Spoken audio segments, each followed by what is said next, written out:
Los presidios. Poder controlar tan vastos territorios necesitaba de un gran ejército. Lamentablemente no lo había. Se fundan entonces una red de presidios a medida que se van tomando nuevos territorios hacia el norte, este y oeste. Los presidios no eran cárceles, su nombre nos llega del latín praesidium, presidio de presencia. En época romana se llamaba presidiales a las unidades militares que tenían presencia en un territorio, normalmente una fortificación, compañías presidiales. Según la RAE, la guarnición de soldados que se pone en las plazas, castillos y fortalezas para su guardia y custodia. Con el tiempo se daba también el nombre de las fortificaciones. Estos presidios, con presencia militar, tejieron una red que guardaban largas distancias unos de otros, aproximadamente 200 kilómetros, donde guarniciones de soldados daban protección a los asentamientos de nuevos colonos, servían como puntos de rearme, refresco de caballos y aprovisionamiento, además de refugio y prisión. Hay que tener en cuenta que eran regiones despobladas, donde por el camino todo quería matarte, el clima, los animales y las tribus. Largas distancias entre presidio y presidio, imposibles de cubrir sin la ayuda de caballos. La infantería no habría podido realizar ese trabajo a pie. Esta presencia militar móvil estaba formada por unidades de dragones. Los dragones son tropas de caballería que se crearon en Europa. Estos eran un tipo de soldados de caballería que también luchaban a pie, como la infantería. Lo que distingue a los dragones peninsulares, o sea, de la vieja España, con los dragones del Virreinato de Nueva España, y más concretamente los fronterizos, es el terreno donde tienen que cumplir su trabajo, y una forma de guerra totalmente diferente a los campos de batalla europeos. Tierra yerma, sin establecimientos, salvo las tribus indias. Y como dije antes, las enormes distancias, el clima, los animales, el calor y tribus enemigas superiores en número, siempre al acecho, con tácticas de guerra muy diferentes. Los presidios, y todo alrededor de ellos, comienzan a fundarse a finales del siglo XVI. Y las tropas presidiales sirvieron hasta 1821. En este periodo, estas compañías sufren cambios en número, armas, tácticas, etc., en los que no puedo entrar para no alargar más esa historia. Había diferentes tipos de dragones en los territorios de Nueva España. A nosotros nos interesan los fronterizos, los protagonistas de la conquista de nuevos territorios en Norteamérica. Eran una mezcla de soldados, policías, comisarios. Mantenían la ley y el orden contra forajidos o cuatreros, realizaban detenciones, hacían trabajos de escolta y protección y, por supuesto, eran la primera línea de defensa contra las tribus hostiles o los enemigos europeos.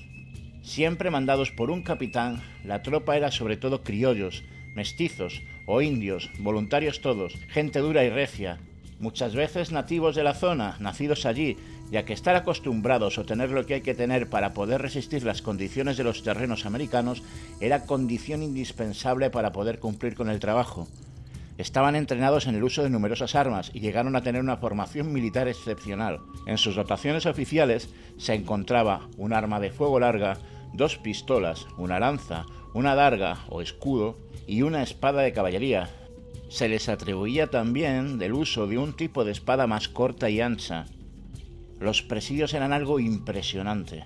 Tenéis que imaginaros capitanes peninsulares o criollos mandando tropas compuestas de cueras criollos, mestizos, indios o negros. Todos súbditos nacidos bajo la corona española, con los mismos derechos y obligaciones. Ellos eran la autoridad.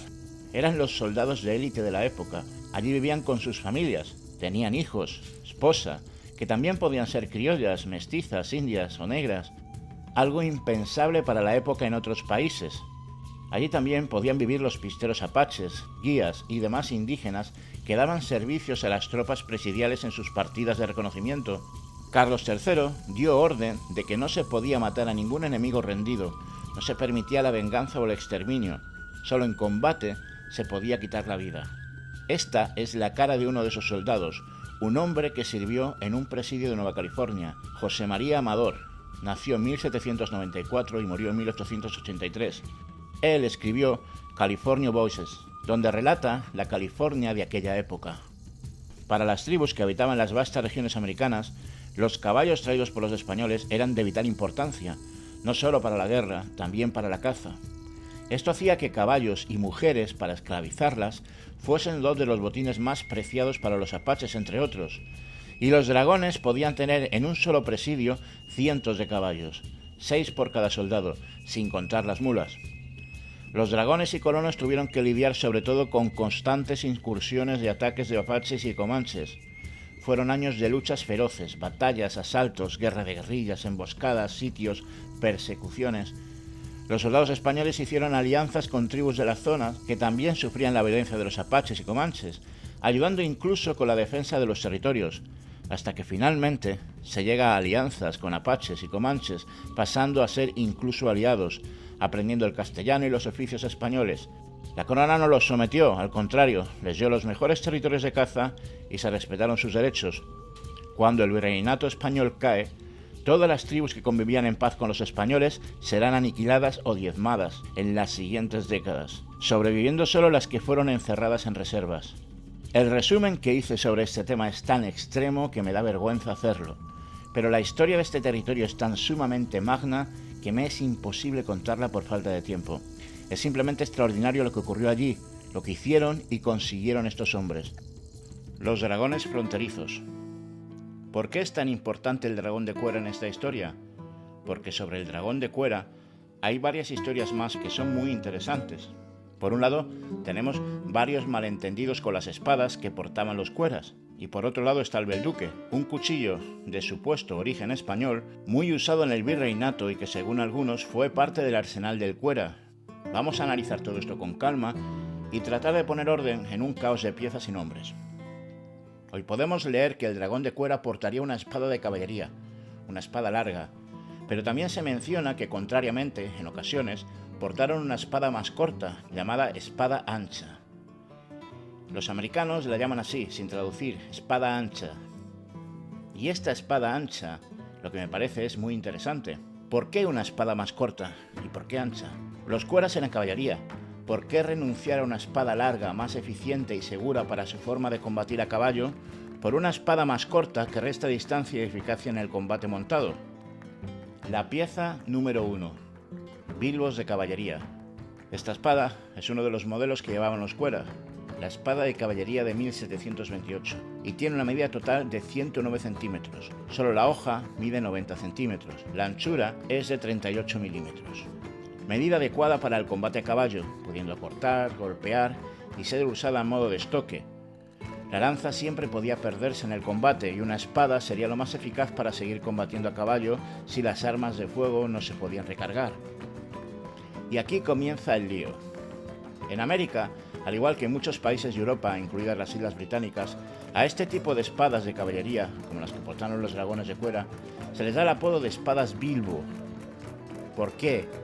¿Qué es una espada Bilbo? Bien, voy a mencionar el trabajo que don Germán Dueñez Veraiz realizó para la revista Gladio sobre las espadas Bilbo.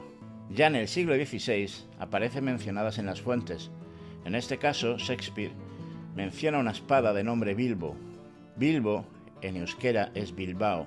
Bilbao es una ciudad portuaria que se encuentra hoy dentro de la provincia de Vizcaya.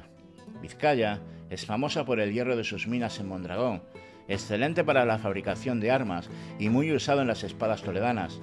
Al lado se encuentra Eibar, con conocida tradición armera desde el siglo XV, con una especialización en armas de fuego.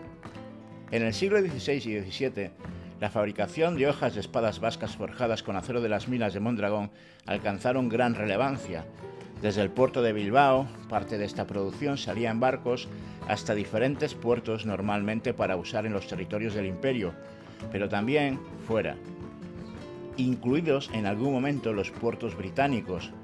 Y desde este puerto no viajaban solo hojas vizcaínas, también de otras partes del reino.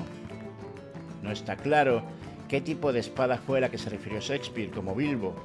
Es posible que hubiese un tipo de espada con guarnición concreta y de producción efímera, a la que los británicos llamaron Bilbo entre los siglos XVI y XVII. No se sabe. Pero casi con total seguridad, la espada que nombra Shakespeare en su obra no tiene mucho que ver con esta que portaban los dragones de Cuera. Puede que el término Bilbo llegue desde ese modelo de espada que menciona Shakespeare, que con los años se aplique a otras piezas que llegan desde el puerto y desde las ferrerías vascas. dado que también los británicos les dieron el apodo de bilbos a otros objetos fabricados con acero vasco, como los grilletes. Algo parecido ocurrió con el término vizcaínas. Los británicos llamaban bilbos a lo que nosotros nos referíamos en ocasiones como vizcaínas, que era el apodo que se usaba en España y los virreinatos para referirnos a aquellas armas de manufactura vasca. Y no, este no es un término que se haya inventado Arturo Pérez Reverte para la triste, esto ya aparece en el pasado. Teniendo en cuenta que no solo en Vizcaya, también en Guipúzcoa, Álava, se forjaron armas, es muy probable que el nombre Bilbo es dado solo por los británicos, más porque salían de ese puerto de Bilbao que por la herrería de producción. Buena parte del comercio de espadas se hacía solo con las hojas, no presentaban guarnición. Las guarniciones se montaban después y podían ser diferentes según la época, región o cliente. Hoy, contrariamente, es normal que identifiquen las espadas Bilbo por un tipo de guarnición, esta, y no por un tipo de hoja.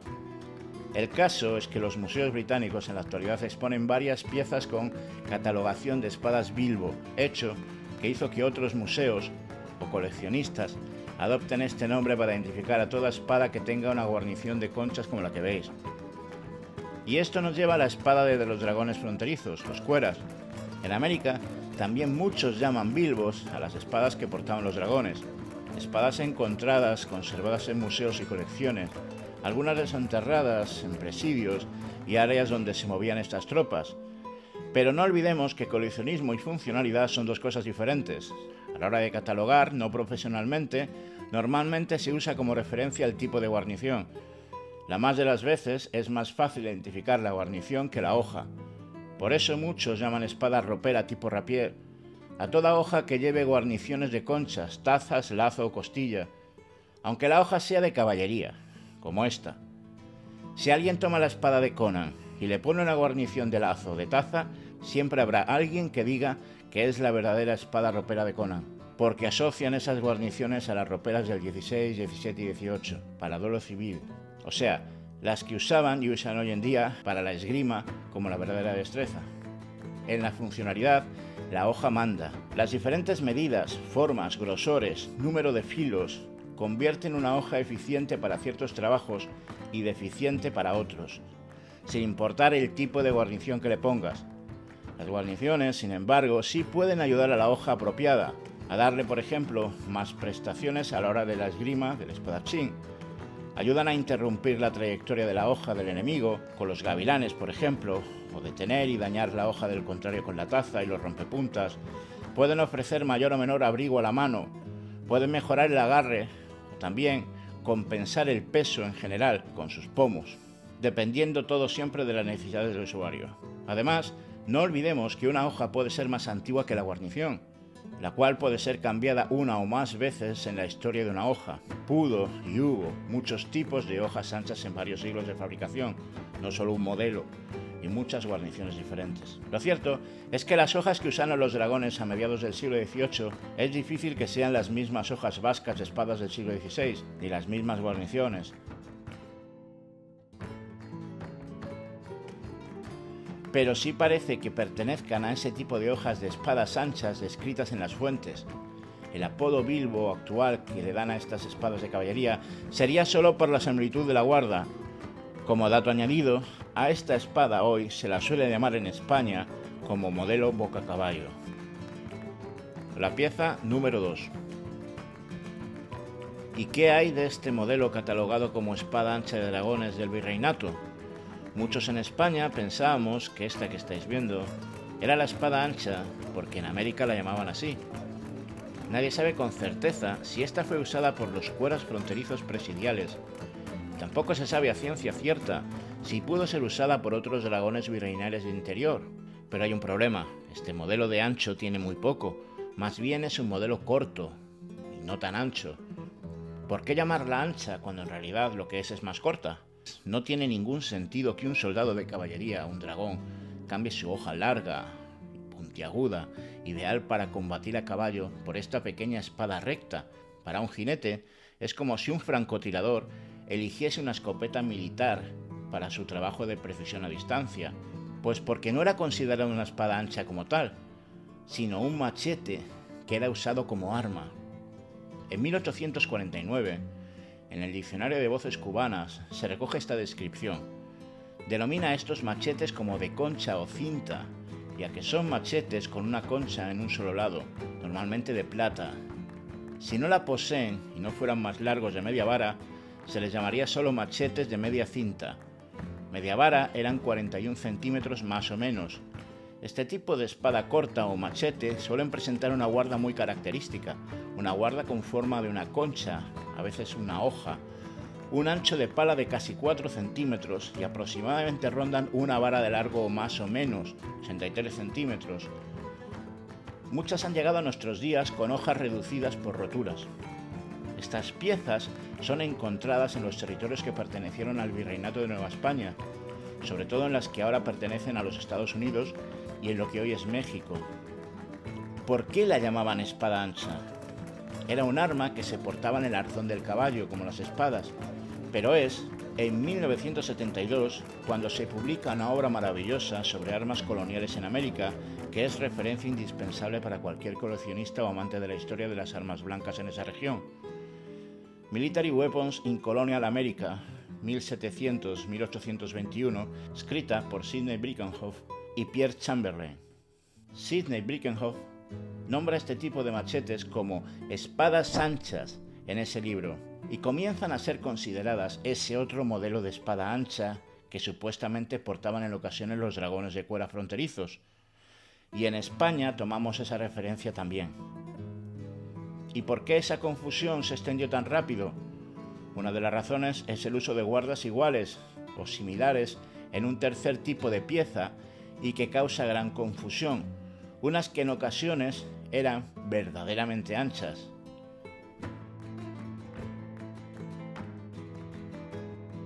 Y estas son las piezas número 3. Es esta, machetes mexicanos de la época del Virreinato de Nueva España, un tipo de machete que abunda por toda la zona antes mencionada. Estos machetes los vamos a encontrar en museos y en manos de coleccionistas privados, en parte de los Estados Unidos. Dado que algunas de estas piezas llevan una guarda con forma de concha, al igual que los machetes de concha que hablamos antes, se ha llevado al error de bautizar a estas piezas también como espadas anchas, ya que estas en ocasiones son verdaderamente anchas. También el libro antes mencionado ha contribuido a este error. Pero en esos territorios siempre se refirieron a estas piezas como machetes, no como espadas anchas. Esto es un término moderno. Encontramos este tipo de machetes con guarniciones muy diferentes entre ellas, aunque la gran mayoría tienen el mismo estilo aproximadamente. En ocasiones presentan guarniciones reutilizadas, por eso algunos presentan esas guarniciones de concha, de los machetes cortos. A otras se las han forjado adrede. Estos machetes que estamos viendo no eran armas reglamentarias, eran encargos personales a herreros locales. Sus guarniciones normalmente las encontramos fabricadas en acero, con cachas de hueso o madera. Las hojas, aunque diferentes, guardan estilos similares. Tienen unas dimensiones que rondan entre los 90 centímetros y los 50, dependiendo de la pieza. En ocasiones rectas, otras ligeramente curvadas en su punta, de un solo filo, pero también de dos. Hojas que en algunas piezas parecen recuperadas o de hojas rotas. Normalmente todas estas piezas son sencillas en materiales. Y no todos los machetes eran de hoja ancha, algunos tienen hojas de sable, también recuperados. Por lo que se deduce claramente que no había un modelo concreto, sino millares y millares de piezas diferentes unas de sí, las más de las veces. Se utilizaban en la zona del norte del Virreinato, como hemos dicho, México, y lo que hoy es considerado el oeste y sur de los Estados Unidos. Y era el equivalente de un machete o hacha, no una espada.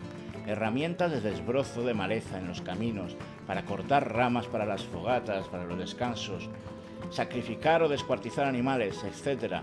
Pero por supuesto, también se usaba como arma de defensa y ofensa si llegase el caso. Usar este tipo de hoja y no la espada para no dañarla es algo totalmente lógico.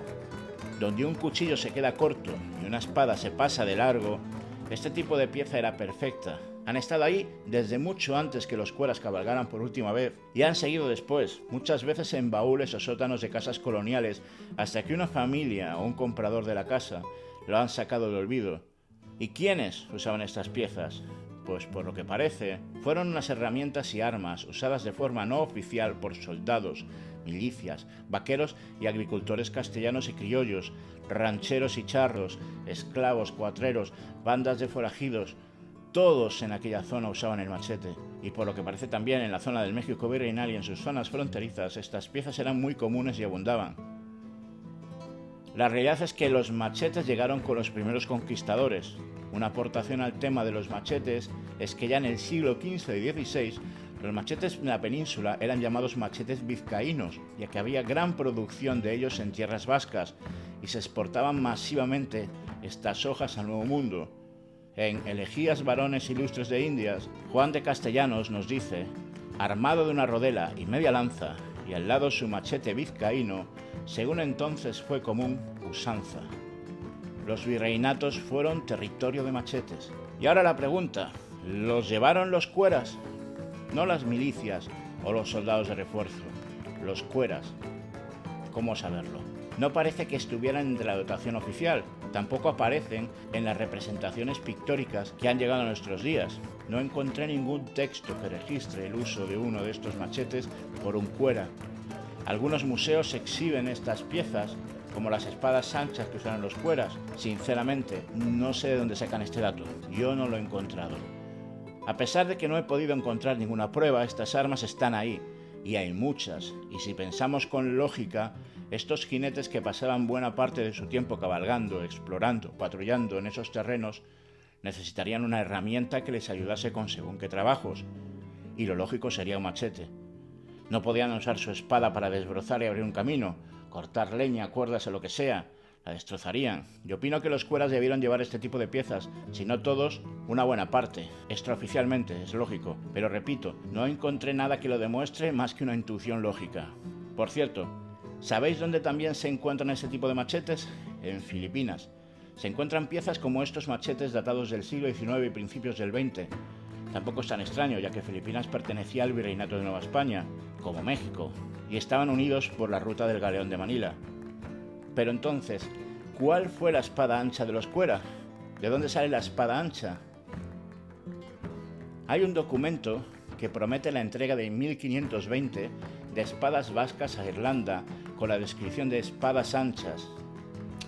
Esto no tiene que corresponderse con las de 1700, pero en 1729 el marqués de Casafuente ordena que los soldados presidenciales usen tanto la lanza como la espada ancha y la escopeta. ¿Qué significa esto? Que la auténtica espada ancha fue y ha sido siempre la espada larga de caballería, como en la 1728, nunca fueron los machetes. En 1590, Diego Álava Viamont, en Perfecto Capitán, nos dice: los caballos ligeros llevarán una celada, un coselete, la vista quebrada o abierta, una espada ancha, una maza y el arzón. En 1617 y en 1918, dos inventarios de bienes en Toledo nos describen dos espadas anchas de exarretar de a caballo.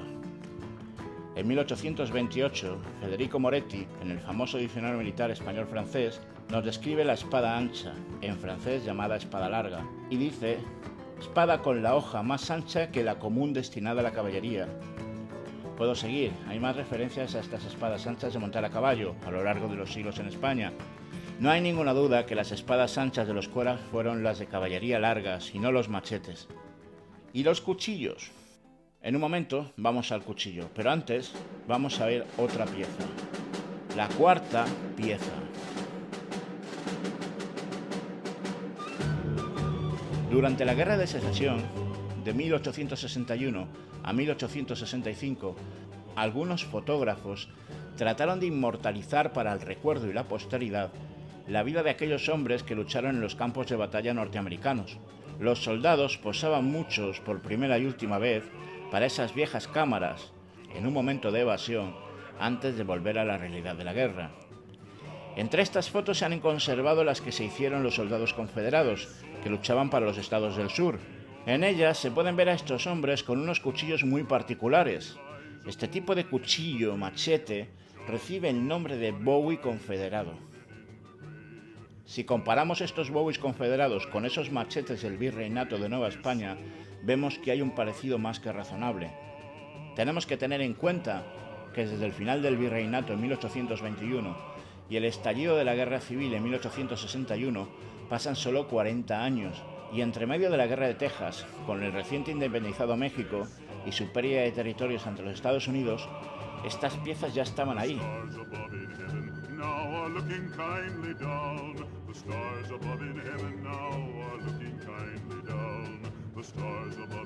Podemos comprender por qué estos soldados portan estos cuchillos y en ocasiones machetes.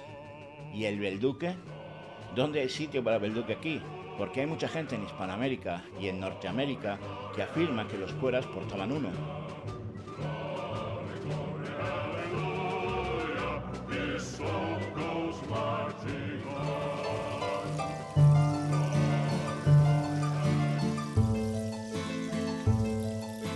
La pieza número 5. Llevo años estudiando con paciencia el belduque y su historia. Varios de mis amigos lo pueden atestiguar. En ocasiones me han preguntado mi opinión sobre el belduque, pero no podía darla, porque todo lo que descubría sobre este cuchillo apuntaba a una dirección muy extraña para mí. Primero, ¿qué es un belduque? Bajo el término de belduque encontramos dos objetos diferentes. Actualmente, según la RAE, un belduque es un término usado en Colombia y México que se refiere a cuchillo grande de hoja puntiaguda. Pero un belduque también fue la palabra usada para referirse a una tira estrecha de hilo que se emplea generalmente para atar legajos. Esto que estáis viendo. La RAE hoy la recoge como balduque. Dadme un minuto y volvemos con esta cinta de tela, porque lo de esta cinta de tela os va a encantar.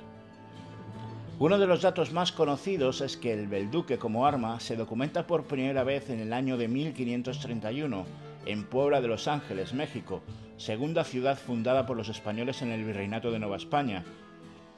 Instrumento cortante grande de hoja alargada, afilada y puntiaguda, generalmente más fina y curva en su último tercio, que también se utiliza como arma blanca. Pero resulta que este texto al final no nombra al belduque, sino que solo usa el término cuchillo.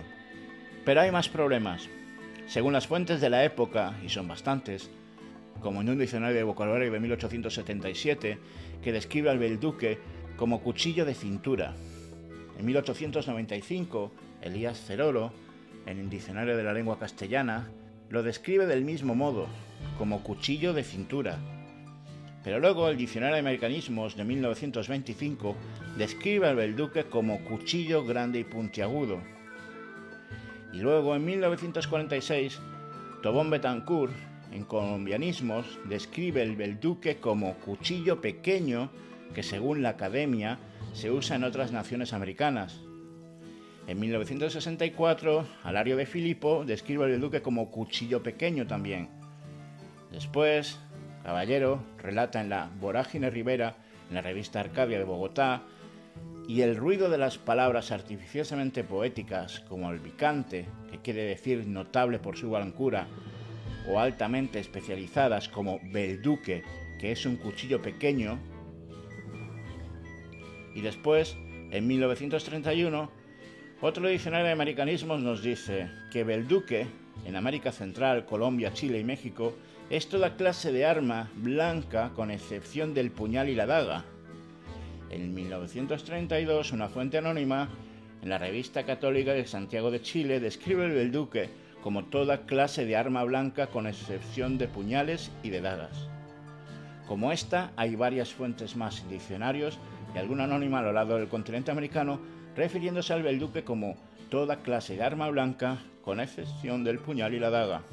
En 1934, Muñoz de Ledomena, en Dialectología del Queretano, en México, describe al belduque como arma punzante de forma de verduguillo, como de unos 30 centímetros, cuando más de largo. Fuentes más modernas lo identifican como cuchillo de cocina. Entonces, el belduque, según las fuentes oficiales y de la época, es un cuchillo de faja grande, muy grande, largo y unos 30 centímetros o más, pero a la vez es pequeño, más fino en su punta y muy afilado, y a su vez es cualquier arma punzante menos dagas y puñales, utilizada como arma y cuchillo de cocina. Vemos que la cosa empieza a complicarse. Pero esto es muy simple.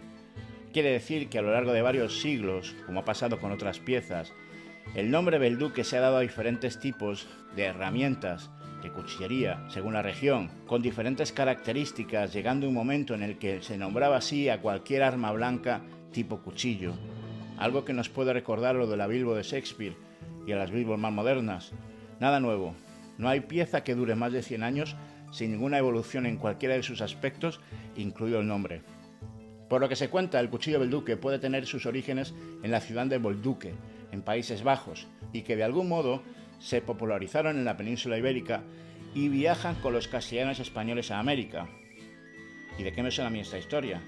Así, de los cuchillos flamencos, también producidos en esa región, y que de algún modo se popularizaron en la península ibérica y viajaron con los castellanos y los españoles a América.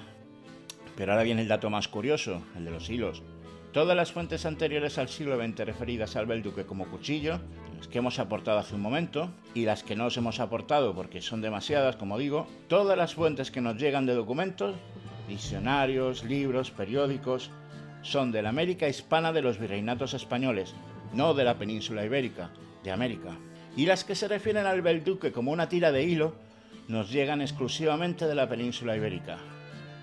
Básicamente, parece que mientras en las Américas se habla de un cuchillo, en España el belduque era tan solo una tira de cuerda. Ni siquiera Leguina lo nombra en su glosario de voces de armería. En las pragmáticas de prohibiciones de armas para el Reino de España tampoco aparece el belduque. Al menos no lo encontré en ninguna de las que he revisado. Sí aparecen cuchillos de punta grandes y chicos, pero no belduque.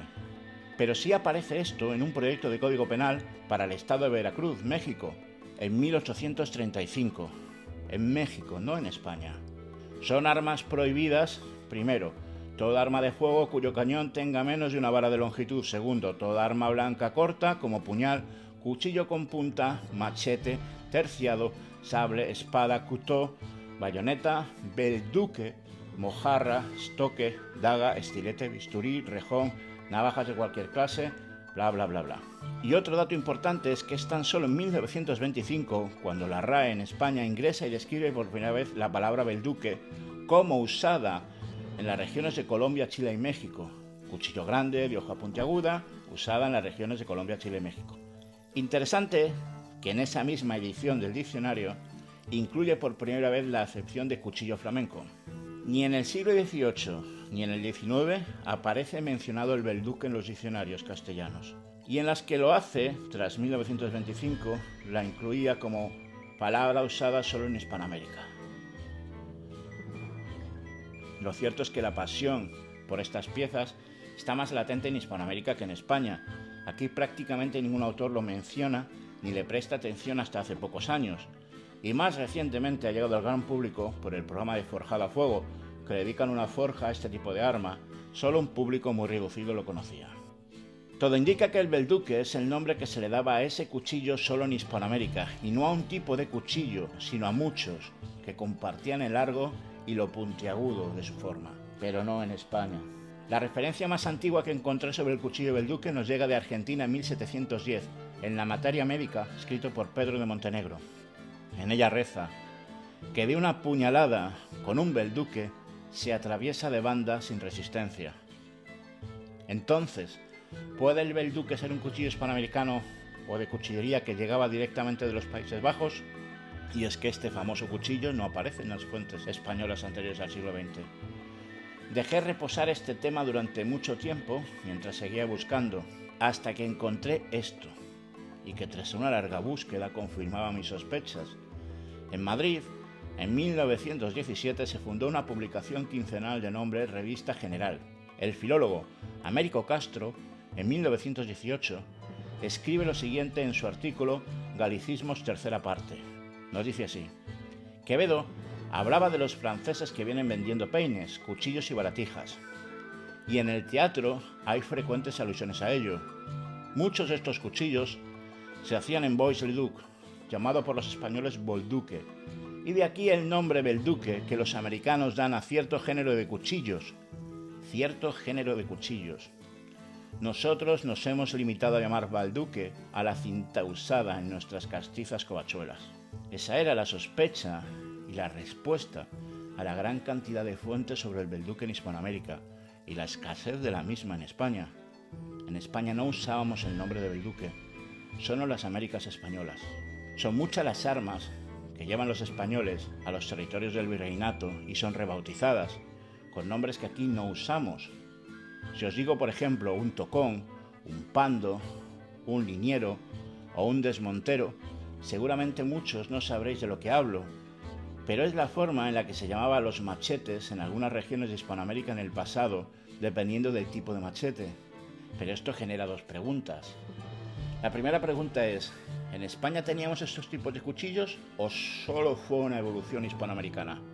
Esta pregunta se responde formulando la segunda pregunta.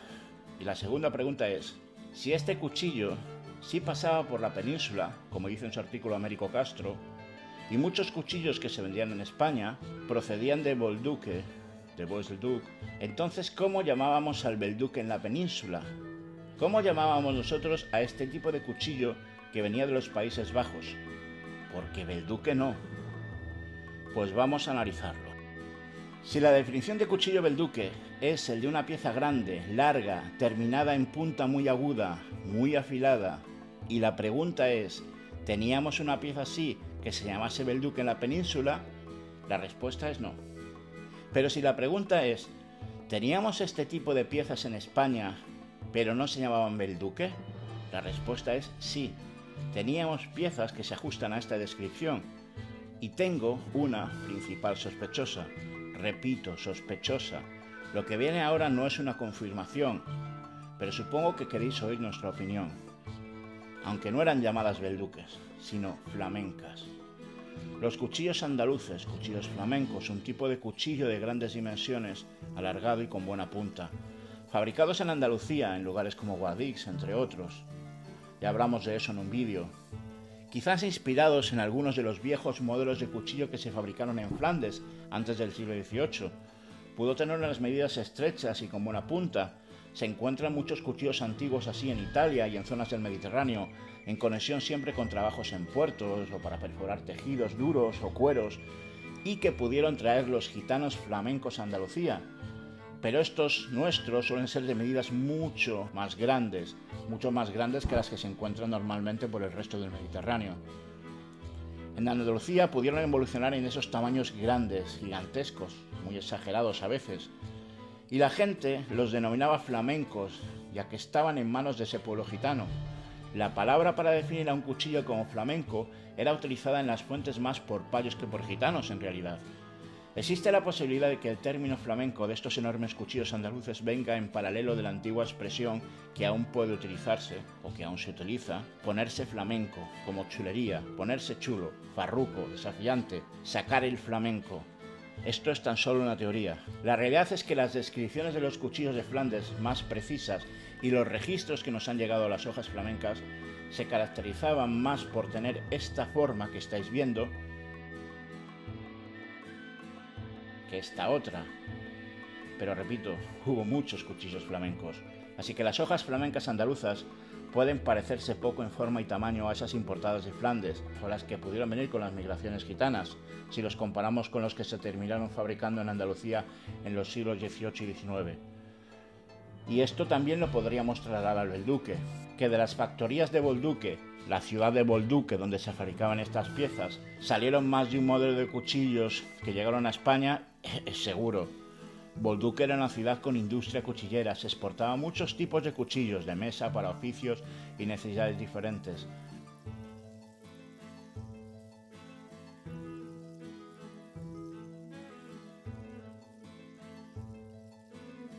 Cuando nos referimos a cuchillos que llegan de las ciudades cuchilleras, ya sea Bolduque, Sheffield, Solinger, Maniago, Thiers, Albacete, estamos hablando de cientos de modelos diferentes de industrias que surtían de filos a muchas regiones, filos de todo tipo. Voy a poner un ejemplo. Si hoy le muestras a una buena parte de españoles y aún más extranjeros esta navaja que estáis viendo y les preguntas qué navaja es, unos te responderán que es una navaja de Albacete, otros una navaja de Carraca y otros una navaja de Muelles o 7 Muelles. Y otros te responderán que es una navaja bandolera. Es curioso, porque a la misma navaja la habrán llamado de 4 formas diferentes y los 4 pueden tener razón. Y si tú eres una persona que jamás vio ni conoció nada sobre estas navajas de Albacete, pensarás que están hablando de 4 piezas diferentes, cuando todos están refiriéndose a la misma. Esto es solo un ejemplo de cómo se crean estos malentendidos en la historia. En el caso de los cuchillos de Flandes o de la ciudad de Bolduque, ocurre al contrario. Al leer en las fuentes el cuchillo de Flandes o el cuchillo de Bolduque, hemos pensado que se hablaba de un tipo de cuchillo, cuando allí se fabricaron muchos tipos de cuchillos y muy diferentes. En México y el oeste y sur de los Estados Unidos se denomina Bolduque a estos cuchillos de hoja alargada y puntiaguda, pero hay 2 tipos que son los que más llaman la atención y que se encuentran en museos y colecciones privadas. Estas famosas piezas que nos muestra Military Weapons in Colonial America, catalogadas como Bolduques en Estados Unidos, entran en una de las descripciones como cuchillo largo y afilado y puntiagudo, y parece clara tener una influencia de estas piezas con las andaluzas, como la que estáis viendo. Estas piezas, entre el siglo XVIII y XIX, son cuchillos españoles que tienen una espiga que se inserta en el cabo. No eran cuchillos enterizos y no eran cuchillos de monte para cortar madera ni usos de supervivencia. No se usaban a modo de machete, como mucho para rematar presas de caza o la defensa y la ofensa en un caso extremo.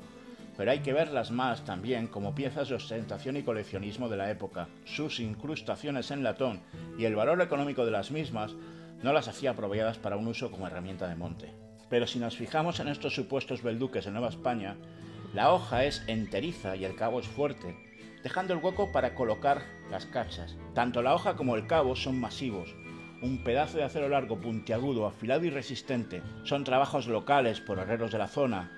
Están hechos para todo terreno, son auténticos tanques, aunque conservan una decoración claramente de estilo español. La mayoría la tienen grabada sobre la propia hoja, sin incrustar el latón. Esta que estáis viendo sí los tiene, pero es una rareza. Estos han evolucionado en sus formas, se han adaptado respondiendo a las necesidades del trabajo en el terreno. Pero luego, museos como el del Álamo en Texas muestran también este tipo de piezas como Bolduque. Estas, obviamente, parecen compartir similitudes con los machetes mexicanos del virreinato, también de mango enterizo, que forma un tipo de guarda que en ocasiones protege los dedos, envolviendo la mano, aunque estas son más ligeras y menos masivas que las de influencia andaluza. Y seamos honestos, entre esta pieza y esta no hay gran parecido. Esta sí conserva parte de la esencia de las piezas españolas en circulación, pero no se parecen en nada a otros tipos de Bolduques. Por lo que me decanto por la idea que Bolduque no era un modelo concreto de cuchillo, sino todo cuchillo de grandes dimensiones y no tan grandes que tenían en común una hoja larga y puntiaguda. También creo que le damos más importancia a estas palabras nosotros que ellos en el pasado. No creo que los cuchillos exportados de la ciudad de Bolduque sean estos que hoy consideramos como Bolduques en América. Demasiados siglos para permanecer sin cambios. En mi opinión, solo heredan el nombre por sus características.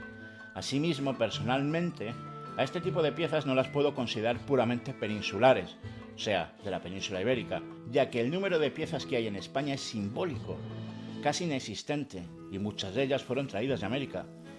Si lo comparamos con el número de piezas que se pueden encontrar en América del Norte y México, sobre todo, es absolutamente simbólico.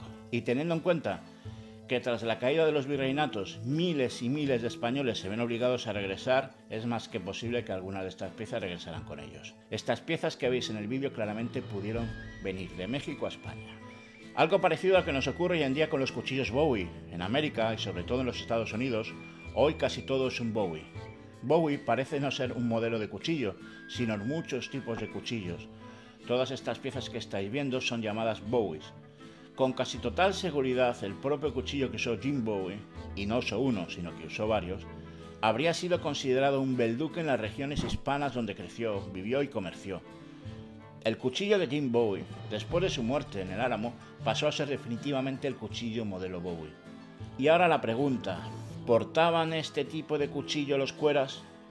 La lógica nos dice que aparte del armamento reglamentario, igual que el machete, sería normal, a modo personal, que sí portasen un cuchillo, o una simbiosis entre machete y cuchillo, como las hay por esos territorios. Pero el material no reglamentario era responsabilidad del soldado, encargado siempre a herreros locales. Por lo tanto, si es un arma no reglamentaria, cada uno usaría un cuchillo de propia elección.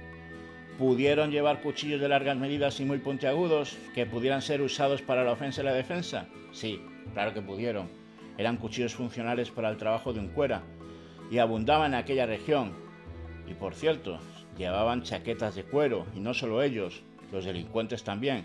Un cuchillo que pudiera atravesar chaquetas de cuero no venía mal. ¿Sabemos si todos lo llevaron? No, no podemos saberlo. De lo que no me queda duda es que tanto el uso de los machetes y cuchillos como los modelos que llevamos a América son las bases, la inspiración de lo que surge en las Américas españolas de norte a sur, y que nuestros hijos, ya fueran criollos o mestizos, y los hijos de nuestros hijos, todos hispanoamericanos de pura cepa, toman estos conocimientos que eran nuestros, y por ende también suyos, y los adaptaron a las circunstancias de unas tierras muy duras, algo de lo que nos tenemos que sentir orgullosos, por nosotros y por ellos. Y que parte de esos conocimientos, a pesar de la separación de España, han sido conservados y mejorados y siguen siendo hoy en día en algunas regiones recordados. Pero eso ya va a ser parte del próximo vídeo. Muchas gracias a todos, soy Ruiz el Viejo y esto ha sido Antiguo Acero Español.